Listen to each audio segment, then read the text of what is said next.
Halo Sobat Corong ID. Menjadi negara kuat dan disegani adalah cita-cita Indonesia sekarang. Era yang dahulu pernah negara ini rasakan, di mana macan Asia yang dibangun Presiden Soekarno mampu membungkam negara asing yang sering kali usil. Benar sekali bos, dahulu kekuatan militer kita begitu melegenda dan terkenal di kancah dunia, terutama dari segi kekuatan militer yang kala itu dianggap sangat kuat, penuh misteri dan sulit untuk diprediksi. Itulah yang membuat militer kita begitu disegani oleh beberapa negara termasuk negara-negara besar seperti AS dan China. Namun, ingat, itu sudah bertahun-tahun lalu lamanya. Lantas, bagaimana dengan sekarang ini?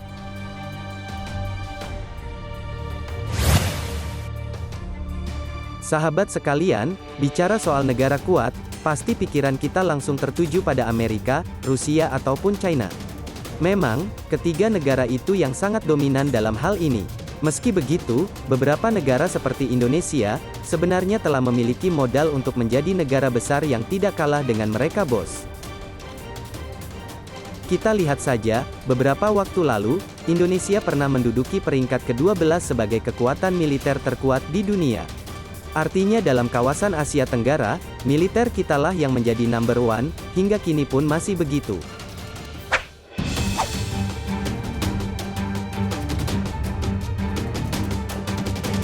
Nah sahabat sekalian, jika kita berandai-andai miliki anggaran dana yang besar untuk militer, sekaligus menumpas abis tikus-tikus kantor yang ada di Indonesia, jelas kemungkinan besar peringkat Indonesia akan naik dengan drastis, atau bahkan mampu masuk ke dalam 5 besar dunia, bukan suatu hal yang mustahil kan bos? Terlebih, makin hari kekuatan kita begitu meningkat secara signifikan. Bahkan untuk saat ini pemerintah kini memfokuskan pembangunan postur militer yang kuat, dengan belanja beragam alutsista canggih untuk menambah armada tempur kita. Sahabat sekalian, jika kita mengamati dinamika sekarang, banyak sekali konflik yang terjadi di Indonesia, entah itu berasal dari luar ataupun dari dalam negeri ini sendiri. Di samping untuk mewujudkan misi Indonesia sebagai negara maju dan kuat, mungkin perkuatan militer di Indonesia adalah jawaban dari banyaknya konflik yang terjadi.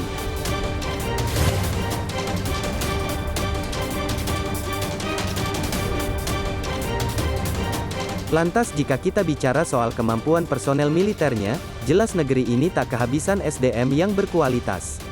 Artinya pasukan Indonesia tak kalah hebatnya dengan 3 negara kuat itu. Lihat saja, pasukan Indonesia seringkali ditugaskan untuk menyelesaikan segala pemberontakan dan penugasan berat lainnya. Inilah yang membuat mereka terlatih dan sangat terampil. Bukan hanya itu saja, Indonesia juga memiliki pasukan unit khusus paling efektif di dunia, dan seringkali ditugaskan untuk membantu konflik di negara-negara lain. Secara tidak langsung, itu menandakan jika militer Indonesia dapat dipercaya di setiap penugasannya.